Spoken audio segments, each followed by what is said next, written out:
مولا حسن نے بیعت نہیں کی تھی، میرے مولا نے بیعت نہیں کی تھی، یہ بیعت نہیں تھی، میں تو اور بالا تر جملہ کہوں گا، یہ صلح بھی نہیں تھی۔ ریحانۃ الرسول، نواس رسول حضرت سیدنا امام حسن مجتبیٰ رضی اللہ تعالی عنہ کی ایک عظیم شان بیان کرتے ہوئے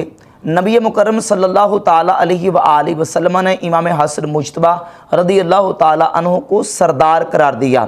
اہل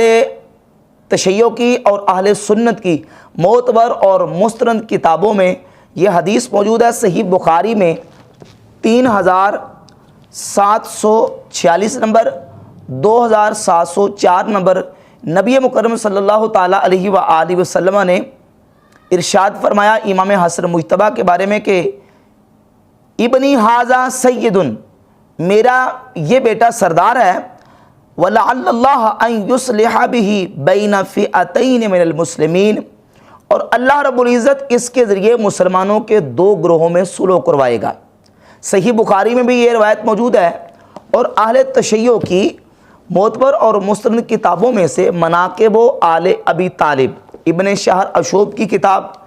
الجزء الرابع صفحہ نمبر 943 پر یہ روایت موجود ہے، اور کشف الغمہ فی معرفت الائمہ، علامہ اربلی شیعہ اپنی کتاب میں جلد نمبر 1 کے صفحہ نمبر 546 پر اس روایت کو لکھی ہے کہ نبی کریم صلی اللہ علیہ وآلہ وسلم نے امام حسن مجتبیٰ کے بارے میں یہ خبر ارشاد فرمائی کہ میرا یہ بیٹا سردار ہے، اور اس سردار کے ذریعے اللہ تبارک و تعالی مسلمانوں کے دو گروہوں میں صلح کروائے گا۔ اور پھر امام حسن مجتبیٰ رضی اللہ تعالی عنہ نے عملی طور پر حضور علیہ السلام کی اس دی ہوئی خبر کے مطابق حضرت امیر معاویہ رضی اللہ تعالی عنہ کے ساتھ صلح کی، ان کی بیعت کی، اور مسلمانوں کا امر اور امر خلافت حضرت امیر معاویہ رضی اللہ تعالی عنہ کے سپرد کیا۔ یہ ایک بہت بڑی دلیل ہے اہل سنت و جماعت کے عقیدے کی، اور جو صحابہ اکرام رضی اللہ تعالی عنہ کے بارے میں اہل سنت و جماعت کا عقیدہ ہے، اور بالخصوص حضرت امیر معاویہ رضی اللہ تعالی عنہ کے حوالے سے کہ امام حسن مجتبیٰ رضی اللہ تعالی عنہ کا امر مسلمین حضرت امیر معاویہ کے سپرد کر دینا، خلافت کا امر حضرت امیر معاویہ کے سپرد کر دینا، اور مسلمانوں کے دین و دنیا کے معاملات حضرت امیر معاویہ رضی اللہ تعالی عنہ کے سپرد کرنا، یہ امیر معاویہ رضی اللہ تعالی عنہ کے مومن اور مسلمان ہونے کی واضح دلیل ہے۔ اور حضرت امام حسن مجتبیٰ رضی اللہ تعالی عنہ کے نزدیک امیر معاویہ رضی اللہ تعالی عنہ کے معتبر اور معتمد ہونے کی دلیل ہے۔ اب جب حضرت امام حسن مجتبیٰ نے یہ صلح کی اور حضرت امیر معاویہ کی بیعت کی، اس وقت بھی جو محبت کے دعوے دار تھے ان میں سے بہت سارے لوگوں نے حضرت امام حسن مجتبیٰ رضی اللہ تعالی عنہ کی مخالفت کی، حتیٰ کہ امام حسن مجتبیٰ رضی اللہ تعالی عنہ کو زد و کوب کیا گیا، آپ کے نیزے مارے گئے، آپ کے خنجر تک مارا گیا۔ امام حسن مجتبیٰ رضی اللہ تعالیٰ عنہ کی ذات اقدس کا نعوذ باللہ آپ کا مسلح چھین لیا گیا، آپ کا سامان چھین لیا گیا، آپ کو اذیتیں اور تکلیفیں دیں، اور نعوذ باللہ بد زبانی آپ کے ساتھ کی گئی، اور ان لوگوں نے کی جو لوگ محبت امام حسن مجتبیٰ اور محبت اہل بیت کے دعوے دار تھے اور شیعان علی ہونے کے دعوے دار تھے، انہوں نے امام حسن مجتبیٰ رضی اللہ تعالی عنہ کے ساتھ یہ ناروا سلوک کیا۔ اس وقت بھی یہ صلح اور یہ بیعت ان کو گوارا نہ ہوئی، اور آج بھی وہ لوگ جو محبت کے دعوے دار ہیں اور بڑے دعوے کرتے ہیں محبت اہل بیت کے، اور امام حسن مجتبیٰ امام حسین شہید کربلا کی محبت اور ان کی الفت کے دعوے دار ہیں، انہیں بھی آج یہ صلح اور بیعت قبول نہیں ہے۔ بہانے مارتے ہیں، کبھی کچھ بات کرتے ہیں، کبھی کچھ، اور تاریخی حقائق کے یکسر خلاف باتیں کرتے ہیں، جس پر سنی شیعہ دونوں کتابوں کا تاریخ میں اتفاق ہے۔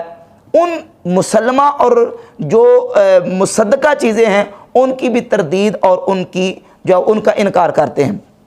یہ بات سنی شیعہ کتابوں سے بالکل ثابت ہے کہ امام حسن مجتبیٰ رضی اللہ تعالیٰ عنہ نے حضرت امیر معاویہ رضی اللہ تعالیٰ عنہ کی بیعت کی۔ اہل سنت کی کتابوں میں سے مصنف ابن ابی شیبہ میں، طبقات الکبریٰ امام ابن سعد کی کتاب میں، حافظ ابن کثیر نے البدایہ والنہایہ میں، اور امام ذہبی نے سیر و اعلام نبلا میں اس کو ذکر کیا ہے کہ امام حسن مجتبیٰ رضی اللہ تعالیٰ عنہ نے حضرت امیر معاویہ رضی اللہ تعالیٰ عنہ کی بیعت کی ہے۔ ہماری اہل سنت کی کتابوں میں تو ہے ہی ہے۔ اب اہل تشیع کی کتابوں سے میں حوالے پیش کروں گا، کیونکہ ایک شیعہ عالم نے یہ کہا ہے کہ امام حسن مجتبیٰ نے حضرت امیر معاویہ کی بیعت نہیں کی، بلکہ صلح بھی نہیں کی، صلح کا بھی انکار کر دیا، بیعت کا بھی انکار کر دیا، کہا کہ وہ تو صرف ایک جنگ بندی تھی، جبکہ ان کی اپنی کتابیں جو ہیں وہ بول بول کے کہتی ہیں کہ امام حسن مجتبیٰ رضی اللہ تعالیٰ عنہ نے نہ صرف صلح کی ہے بلکہ حضرت امام حسن مجتبیٰ نے حضرت امیر معاویہ کے ہاتھ پر بیعت کی ہے۔ یہ مناقب آل ابی طالب ہے، ابن شہر اشوب کی کتاب الجزء الرابع، میرے پاس جو نسخہ ہے اس کا صفحہ نمبر 955 ہے۔ حضرت امام حسن مجتبیٰ رضی اللہ تعالیٰ عنہ نے جب حضرت امیر معاویہ کی بیعت کی تو آپ کے جو چاہنے والے تھے وہ اکٹھے ہو کے آئے، وہ کہا بایعت معاویۃ و معک 40,000،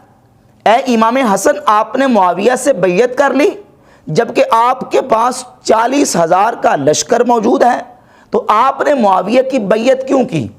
امام حسن مجتبیٰ رضی اللہ تعالیٰ کے بیعت کرنے کے بعد آپ کے چاہنے والوں نے، شیعہ نے، علی نے آپ کو آ کے یہ کہا کہ آپ نے بیعت کیوں کی ہے؟ تو یہ بات حوالہ بھی اس بات کی بین ثبوت اور دلیل ہے کہ امام حسن مجتبیٰ رضی اللہ تعالیٰ نے امیر معاویہ کی بیعت کی ہے۔ اور پھر اسی کتاب کے صفحہ نمبر 955 پہ موجود ہے انہ لما صالح الحسن بن علی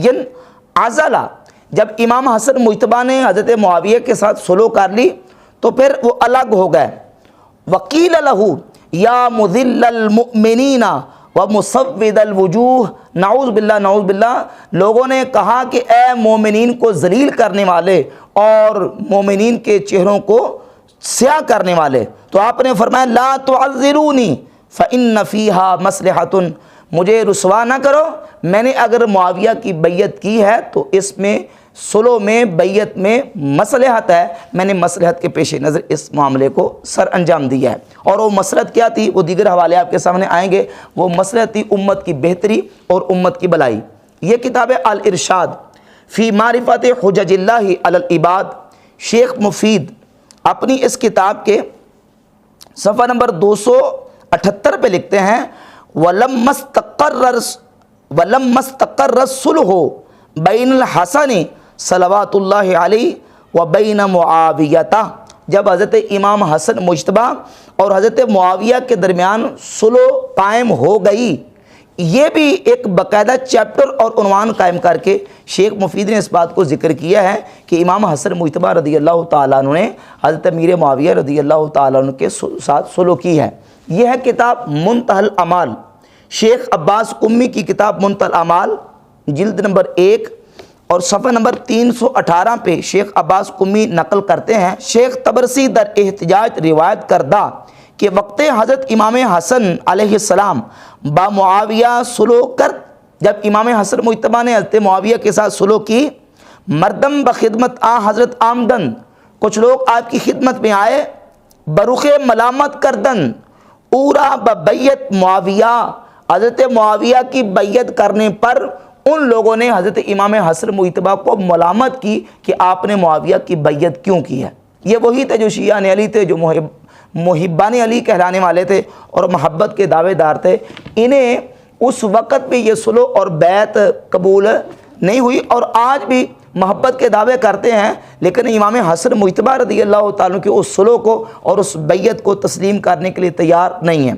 اور پھر کہاں تک انہوں نے ناروا اور نازیبا سلوک کیا امام حسن مجتبیٰ کے ساتھ، یہ زندگانی چہاردہ معصوم ملا باقر مجلسی کی کتاب ہے، جلال العیون کے نام سے مشہور ہے۔ اس کے صفحہ نمبر 447 پر موجود ہے کہ شیخ کشی بسند معتبر از امام محمد باقر علیہ السلام روایت کردہ است۔ شیخ کشی نے سند معتبر کے ساتھ امام محمد باقر سے روایت کیا ہے کہ روز حضرت امام حسن علیہ السلام در خانہ خود نشستہ بود، امام حسن مجتبیٰ اپنے گھر میں ایک دن بیٹھے ہوئے تھے، ناگہا سوارہ آمد کے اورا سفیان بن لیلہ می گفتن،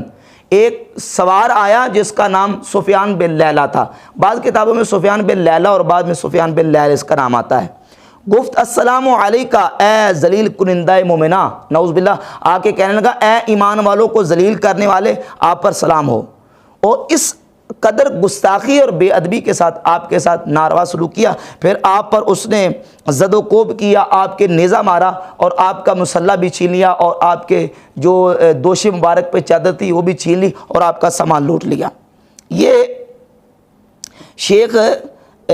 ملا باقر مجلسی نے اس روایت کو نقل کیا، اور پھر آگے لکھتے ہیں کہ کلینی بسرند معتبر از امام محمد باقر علیہ السلام روایت کردہ است کہ صلح کے حضرت امام حسن با معاویہ کرد برائے این امت بہتر بود از دنیا و ما فیہا، کہ امام حسن مجتبیٰ نے جو حضرت معاویہ کے ساتھ صلح کی ہے وہ دنیا اور دنیا کے اندر جو کچھ ہے وہ سب سے بہتر ہے، پوری امت مسلمان کے لیے وہ فائدے کا باعث تھی اور بہتر تھی جو امام حسن مجتبیٰ رضی اللہ تعالیٰ عنہ نے حضرت امیر معاویہ رضی اللہ تعالیٰ عنہ کے ساتھ صلح کی ہے۔ تو اس میں صلح کا ذکر بھی موجود ہے، اور ایک زبردست قسم کی روایت رجال کشی، شیعہ کی معتبر اور مستند کتاب ہے رجال کشی کی جلد نمبر 1 صفحہ نمبر 325 پر واضح طور پر یہ صاف لفظ موجود ہیں کہ سیدنا امام حسن مجتبیٰ رضی اللہ تعالیٰ عنہ جب امیر معاویہ رضی اللہ تعالیٰ عنہ کے پاس تھے تو حضرت امیر معاویہ نے کہا یا حسن قم فبایع، اے حسن اٹھیں اور بیعت کیجئے، فقام فبایع، امام حسن مجتبیٰ اٹھے اور اٹھ کے انہوں نے حضرت امیر معاویہ کی بیعت کی۔ ثم قال للحسین علیہ السلام، پھر امام حسین کو کہا کہ قم فبایع، اٹھیے اور بیعت کیجئے، فقام فبایع، امام حسین بھی اٹھے اور امام حسین رضی اللہ تعالیٰ عنہ اٹھ کے حضرت امیر معاویہ رضی اللہ تعالیٰ عنہ کی بیعت کی۔ امام حسن نے بھی بیعت کی اور امام حسین نے بھی بیعت کی، اور حضرت امام حسن مجتبیٰ رضی اللہ تعالیٰ عنہ نے امیر معاویہ رضی اللہ تعالیٰ عنہ کے ساتھ جب صلح کی اور امر مسلمین اور خلافت کا امر حضرت امیر معاویہ رضی اللہ تعالیٰ عنہ کے سپرد کیا، یہ علامہ اربلی نے اس کو نقل کیا ہے کشف الغمہ فی معرفت الائمہ کی جلد نمبر 1 صفحہ نمبر 570 پہ۔ امام حسن مجتبیٰ نے صلح کرتے وقت یہ طے کیا اور لکھا بسم اللہ الرحمن الرحیم ھذا ما صالح علیہ الحسن بن علی بن ابی طالب معاویہ بن ابی سفیان، یہ صلح نامہ ہے حسن بن علی بن ابی طالب کی طرف سے معاویہ بن ابی سفیان کی طرف، صالحہ علی ان یسلم الیہ ولایت امر المسلمین، اس بات پر صلح کی ہے کہ میں ان کو مسلمانوں کا امر اس بات پر سپرد کرتا ہوں علی ان یعمل فیہم بکتاب اللہ تعالی و سنت رسول اللہ صلی اللہ علیہ وسلم، اس بات پر سپرد کرتا ہوں کہ یہ اللہ کی کتاب قرآن کے مطابق اور رسول اللہ صلی اللہ علیہ وآلہ وسلم کی سنت کے مطابق وسیرت الخلفاء الراشدین، اور خلفاء راشدین کی سیرت کے مطابق عمل کریں گے۔ تو اگر نعوذ باللہ امام حسن مجتبیٰ امیر معاویہ کو مومن نہ سمجھتے ہوتے، ان کو مسلمان ہی نہ مانتے ہوتے، تو حضرت امام حسن مجتبیٰ امیر معاویہ کو خلافت جیسا اور امر مسلمانوں کی دین و دنیا کا معاملہ ان کے سپرد کیسے کر سکتے تھے؟ یہ ایک بہت بڑی دلیل ہے کہ امام حسن مجتبیٰ رضی اللہ تعالیٰ عنہ کے نزدیک امیر معاویہ مومن تھے، مسلمان تھے، ان کے نزدیک معتبر اور معتمد تھے، جو اہل تشیع اور اہل سنت کی کتابوں میں بالکل واضح طور پر موجود ہے۔